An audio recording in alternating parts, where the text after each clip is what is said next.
uJesu Kristu uyinkosi. uJesu Kristu uyinkosi.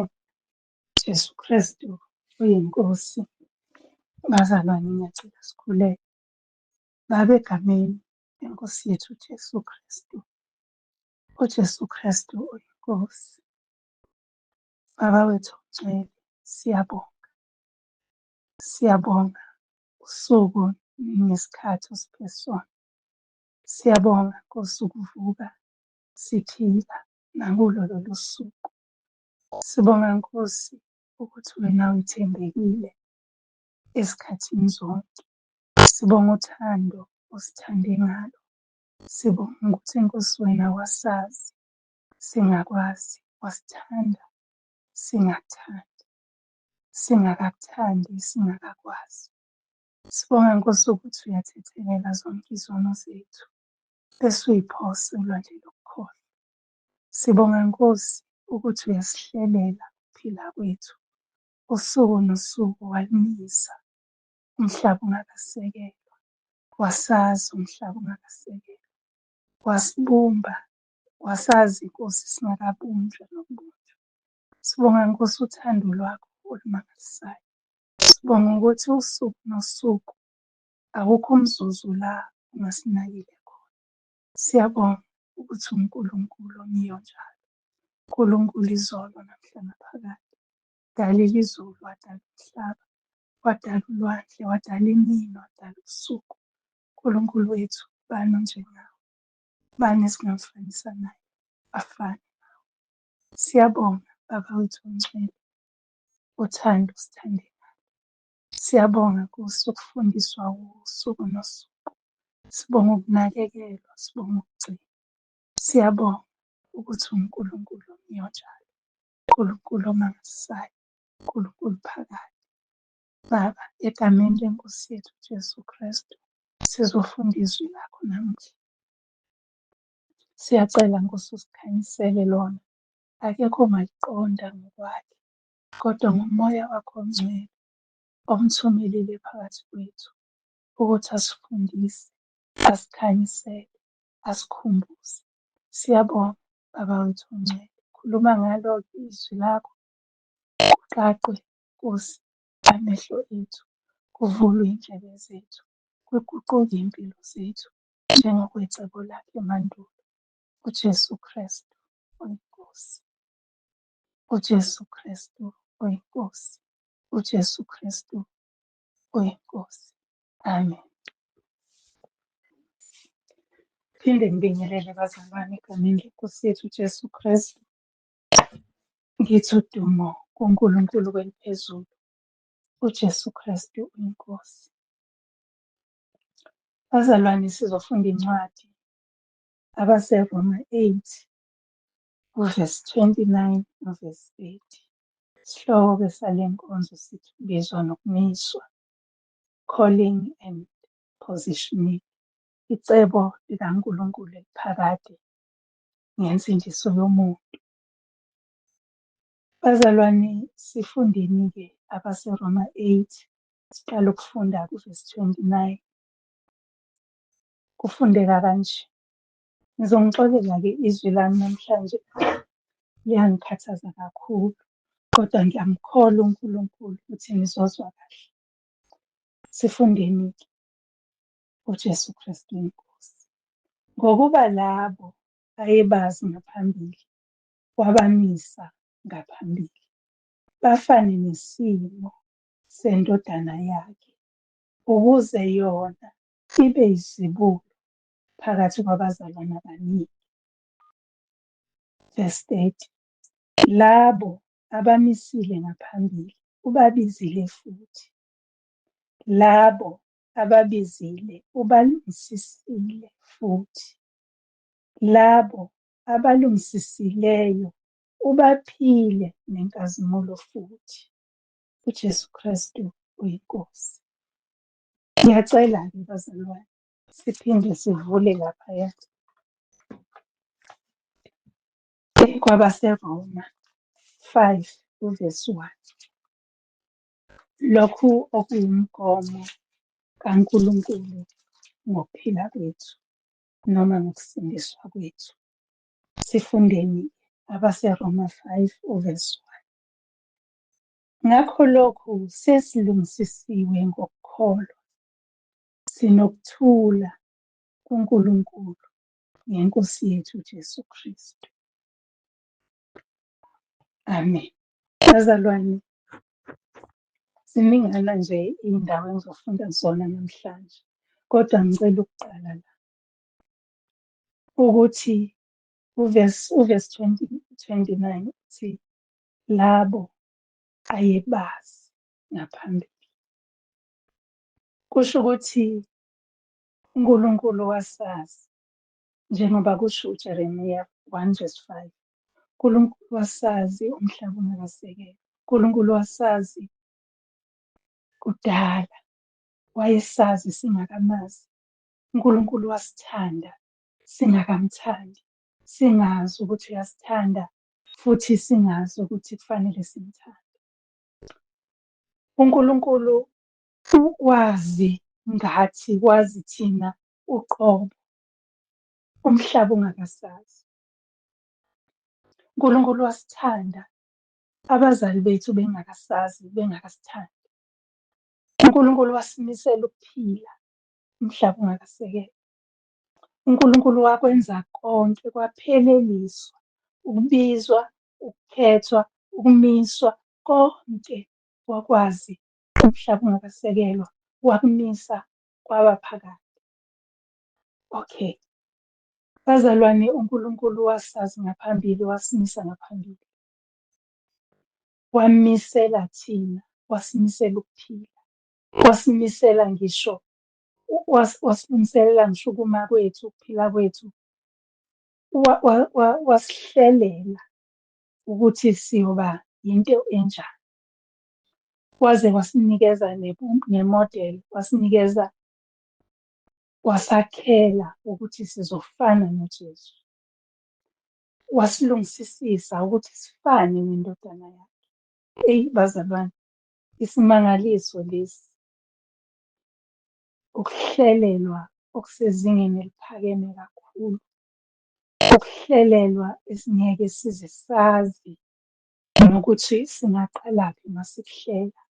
Ukulungiselelwa izulu. Okay. Kunzima-ke bazalwane ukukhuluma le ndaba ngoba iseqophelweni eliphezulu kakhulu. Iyangihlula, akusiyo eyami. Lithi-ke izwi labo ayebazi. Eyi Jesu, labo ayebazi ngaphambili. Eyi bazalwane, angazi ukuthi ngingathini. Icebo likaNkulunkulu ngomuntu. Icebo likaNkulunkulu ngomuntu ukuthi afane nendodana yakhe. Isho njalo abaseRoma 5:1. Ngicela ukuyiphinda nje ngiyifunde ngoba iye yangimangalisa kakhulu. abaseRoma 5:1. Ngakho lokhu sesilungisisiwe ngokukholwa, sinokuthula kuNkulunkulu. Kusho ukuthi uma sesilungisisiwe, imishini kaNkulunkulu is accomplished yokuthi sifane nendodana yakhe uJesu Kristu. Ebesithi-ke kumaRoma 8, athi labo ayebazi wabamisa futhi ngaphambili. Bese ethi kuvesi 30, ngicela ukuyivula nje ngoba ngiyivulile. Ebese ethi kuvesi 30, sithe uvesi 29, sithe Romans 8 verse 29 and verse 30, verse 29 and 30. Isiyangicashela. Sengivule endaweni eRoma. Romans 8 verse 29 and 30. Athi 30, labo ayebamisile ngaphambili. Ubabizile futhi. Labo abalungisisiwe, ubaphile nenkazimulo futhi. Siyazi bazalwane ukuthi uJesu Kristu unenkazimulo. uNkulunkulu unenkazimulo engabhekekeki. uJesu Kristu unenkazimulo engabhekeki, kodwa ngenxa yokusibiza nokusimisa, usimisele futhi ukuba sibe nesimo sendodana yakhe. Kusho ukuthi inkazimulo kaJesu Kristu, iNkosi yethu, inkazimulo nathi okufanele sibe nayo. Okay, sifinyelela kanjani-ke enkazimulweni emisiweyo phakade? Bese-ke kungena-ke imiyalo, imithetho nakho konke. Bese sithola insindiso, bese silungisisiswa, kuguqulwe isimo sengqondo yethu, bese siphiwa inkazimulo. Bazalwane, akuhambeki kalula. Bazalwane, angeke sihambe ngokwethu. Bazalwane, angeke sime ngokwethu. Angeke sikwazi ukuzenzela. Yingalokho-ke uNkulunkulu uBaba elethile indodana. Yingalokho-ke indodana, ukuze sihlale sisesimeni, ilethile uMoya oNgcwele. Uchungechunge iketanga, kuthiwa-ke it's a golden chain of salvation. Ibizwa kanjalo. Iketanga elimiye elikhethekile lensindiso. uNkulunkulu Baba usibizile, wasazi, wasibiza, wasimisa. iNkosi uJesu ithabathele kuyo usizi lwethu. iNkosi uJesu iye yangena yama endaweni yethu. iNkosi uJesu iye yasehlukanisela ukuphila. iNkosi uJesu iye yahlupheka ngenxa yethu, yafa yavuka ngenxa yethu. Ifela thina. Bazalwane, akulula, ngeke ukwazi ukuzenzela, ngeke uhlakaniphe ukuthi ungakwenza. Angazi ukuthi ngizokuthini, kuyangisinda kakhulu nokuthi ngize ngikwazi. Bazalwane, uNkulunkulu usithandile, ukusithandeni kwakhe, ngoba esazi wasimisa. Jesu, uNkulunkulu Baba, uthando lwakhe luyamangalisa bazalwane. Akagcinanga-ke lapho, uye wasihlelela indlela yokuphila. Akagcinanga lapho, wakwenza kwaba ngokwethu ukuphila okuphakade.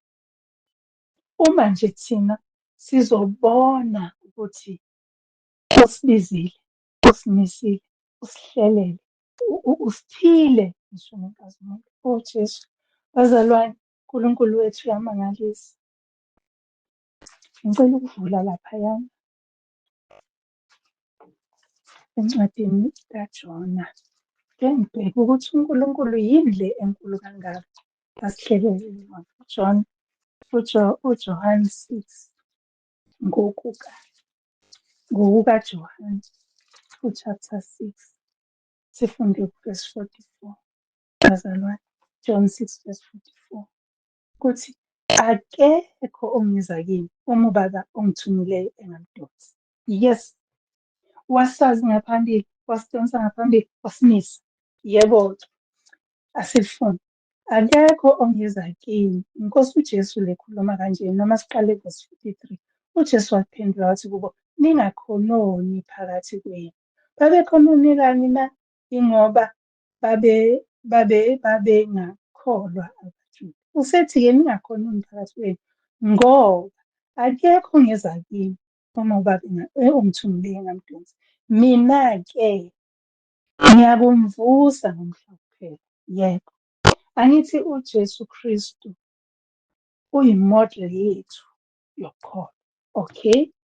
Uhambile, wahlupheka, waswela, walamba, wazingelwa, wabulawa ngenxa yethu. Okay? Kumele sibheke kuye. Yena ukhazimulisiwe, thina siphiwe ukuthi sikhazimule naye. Siphiwe ukuthi sibe yindlalifa zombuso kanye naye. Siphiwe ukuthi lapho ekhona sibe khona. Sifinyelela kanjani-ke ekubeni khona? Ushilo, wenza, waphila. Okay, bazalwane. Angazi noma niyangizwa, kodwa mina ngiyayizwa le nto. Right. UJesu Kristu, iNkosi yethu, ulethiwe emhlabeni ukuthi azoba yi-example, azoba umfanekiso uNkulunkulu awufuna phambi kwakhe. Okay, thina siguqulwe. Icebo likaNkulunkulu sisindiswe, siguqulwe ukuze sibe ngabakhazimulayo abanenkazimulo kaNkulunkulu. Okay, ngicela-ke sifunde kumaHebheru chapter 2 verse 9. Okay, la kukhulunywa ngoJesu Kristu eyi-example noma isibonelo kithina. Uhluphekile, wathukwa, wahamba emhlabeni ngobungcwele. Okay, asifundeni-ke bazalwane. Kodwa siyambona owenziwe wabamncinyane, inceku. Siyambona owenziwe wabamncinyane isikhashana kunezingelosi. UJesu ebekiwe umqhele wenkazimulo nodumo ngenxa, hawu bazalwane, ngithe ngeke sikwazi ukwenza ngokwethu, ngenxa yokuhlupheka kokufa, ukuze umsa kaNkulunkulu ezwe ukufa ngenxa yabo bonke thina. Okay, uvesi 10 uthi, ngoba kwakumfanele yena okukhona konke ngenxa yakhe, nokukhona konke ngaye, ukuba lapho eyisa amadodana amaningi enkazimulweni, amphelelise ngenhlupheko yena oyinkosi yokusindiswa kwabo. Amen. Bazalwane, sine-example, sinomuntu ophambi kwethu odlule kukho konke. Siyakhala, siyahlupheka, siyalamba, siyathukwa, siyazingela, siyabulawa, konke udlulile kukho, ukuze thina akwazi ukusidonsa, asidonsele enkazimulweni. Bazalwane, inkulu, inkulu, inkulu inhloso kaNkulunkulu ngathi. Mkhulu, mkhulu kakhulu umusa kaNkulunkulu ngathi. Lukhulu kakhulu uthando asithanda ngalo uJesu Kristu inkosi, uJesu Kristu uyinkosi. Bazalwane, ngiyathanda nje sike sidlule kulamaHebheru esiwafundile. Sike siyofunda u-chapter 8, sorry, u-chapter 5, sifunde u-verse 8 wakhona no-9. Angithi uJesu uhluphekile, angithi inkosi uJesu yenziwe isibonelo thina, yenziwe umzekelo thina. Lithi-ke la uvesi, noma eyindodana wafunda ukulalela ngalokho ahlupheka ngakho, esephelelisiwe, bazalwane, waba yisisusa sokusindiswa, uvesi 9 lo, waba yisisusa sokusindiswa okunjani, okuphakade kubo bonke abamlalelayo. Eyi Jesu, uNkulunkulu wami, uNkulunkulu wethu, bazalwane, uNkulunkulu Baba, sithande ngaleyo ndlela ukuthi aze athathe indodana yakhe isafarishe, ukuze nathi sazi ukuthi kuyenzeka. Bazalwane, uNkulunkulu sithande kakhulu. Akekho ongaya kuNkulunkulu ngaphandle kuNkulunkulu Baba, ngaphandle kokuthi amdonse, amnikele endodaneni yakhe. Indodana isizompresenta uNkulunkulu. Bazalwane, sithandiwe ngothando olumangalisayo, and okukhulu kakhulu ukuthi wayevele sazi, and okukhulu kakhulu wasimisela ukuphila. Okukhulu kakhulu kunakho konke, umhlaba ungakasekelwa, ngaphambili. Uma kuthi ngaphambili kuNkulunkulu, kusho ukuthi it was before we were there, ngaphambi kokuba sibe khona. Amen. Bazalwane, uNkulunkulu usithandile uJesu Kristu inkosi. Eyi, lijulile lona leli zwe. Kodwa sothini ngekho, sozilandulela ngani? Ngoba liqala khona lisho ukuthi yena egcwele inkazimulo, enguNkulunkulu uqobo lwakhe, kodwa kwakufanele ukuthi ahlupheke ukuze asiguqule nathi sifaneleke ngaNkulunkulu. Jesu Kristu uyinkosi. Okay, bazalwana, kukuningi engingakwazi ukukusho ngale ndaba. Ngaphandle kwakho nje ukuthi ngisho ukuthi uNkulunkulu usithandile, wasimisa, wasikhetha. Cebo lakhe lingezinje. Okay. Okwethu nje ukuthi sihlale kulo, sizinze bazalwane. Uyahlupheka? Yebo, ngeNkosi uJesu uyahlupheka. Unosizi? Yebo. Uyasho phela ukuthi waze wakhala izinyembezi ezibovu njengegazi ngoba wayenosizi emphefumulweni wakhe. Okay. Bazalwane, uNkulunkulu usithandile, asihlale eceleni lakhe, siyenze imisebenzi, silalele ukukhola kaMoya Oyingcwele, senze njengoba kufanele, siphile impilo enhle phambi kwaNkulunkulu. Uma kukhona okuyisithiyo, suse. Uma kukhona okuwumthwalo, phose. Uyazi ukuthi si-provided ngendlela emangalisayo, bazalwane. Angazi ngathini, angazi ngathini. Si-provided ngendlela emangalisayo. Uze athi phosani ngoba mina ngiyanikhathalela. Okay. Ake simthande uNkulunkulu ngoba wasithanda kuqala. Ake simlalele ngoba wazi konke. Ake senze njengoba esho ngoba usiphile isizathu, wasipha ne-example. Angazi ngiyibiza ngani i-example, noma umzekelo noma yini, kodwa sinakho esibukela kukhona. Ubonakalisile uNkulunkulu ukuthanda kwakhe ngokuthi asilethele uKristu. Wamvumela ukuthi abe umnikelo phila wethu. Futhi akagcinanga lapho, bazalwane. uNkulunkulu, izwi lami lingiphatha kabi. Akagcinanga lapho uNkulunkulu. Usiphile ukuthi sibe nakho nathi ukuguquka ngenxa yokuthi kuzoguqulwa iy'ngqondo zethu. Bese siyabona ngokuphelele. Bazalwane, akukho nje okudlula i-transformation. Uthi usukholiwe, uphenduke. Uthi usuphendusekile, usindiswe. Uthi ususindisiwe, uyenze ngokuphelele intando kaNkulunkulu Baba. Okay, bese siyakujabulela-ke ukuthi sesiphelele kuNkulunkulu, siphelelisiwe, sibe nesiqiniseko sensindiso ngokupheleleyo. Okay. Sizoke sifunde-ke bazalwane futhi incwadi kaJuda. UJuda-ke une-chapter eyodwa. Ngifisa nje-ke sifunde u-1 and 2, amavesi elokuqala nelesibili, ukuze sizazi ukuthi singobani phambi kwaNkulunkulu. Okay. Sizofunda-ke bazalwane uJuda chapter 1. I-chapter kaJuda iyodwa, uvesi 1 uthi, uJuda, inceku kaJesu Kristu, umfowabo kaJakobe, kubo ababiziweyo, abathandwa uNkulunkulu Uyise, nabagcinelwe uJesu Kristu. Makwandiswe kini umusa nokuthula nothando. Amen. Jesu Kristu inkosi. Bazalwane, umusa kaNkulunkulu phakathi, ukuthula uNkulunkulu asipha khona phakathi, uthando uNkulunkulu analo ngathi nasipha lona luphakade. Ngoba yini? Ngoba sibiziwe, sathandwa, sagcinwa. Amen. Iphela lapho nje indaba yami bazalwana, yinde mfushane. Sibiziwe, sathandwa, sagcinwa. Amen. Sasesiyaphiwa-ke ngokuvamile umusa, ukuthula nothando. Jesu Kristu inkosi. Bazalwane, siyambonga kakhulu uNkulunkulu ngezwi lakhe. Siyambonga kakhulu uNkulunkulu ngokukhuthaza kukaMoya Oyingcwele.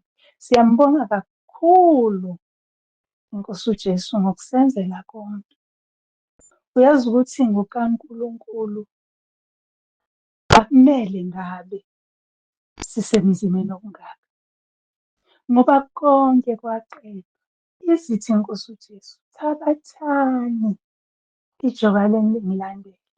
Iphinde futhi ithi thathanelani ngoba selilula.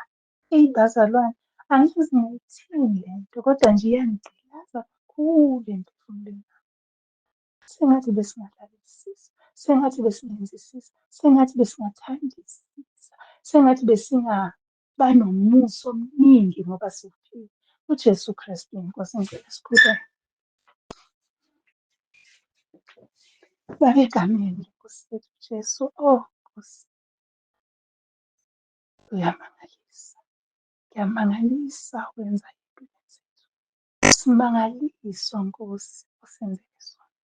Duma kuNkulunkulu kuliphezulu, thula emhlabeni kubantu abathokozelwa nguwe. Siyabonga Baba wethu omngcwele, uJesu Kristu inkosi, uJesu Kristu uyinkosi, uJesu Kristu inkosi. Amen. Bangcwele, uJesu Kristu inkosi. Siyabonga kakhulu-ke bazalwane, inkosi enkosi. Jesu Kristu inkosi, Jesu Kristu inkosi, Jesu Kristu inkosi. Kulabo-ke bazalwane bokuvuma kwenkosi abazokwazi ukuphumelela eThekwini, inkosi imhlenge, imthwale, imbiyele konke kuhle. Jesu Kristu inkosi.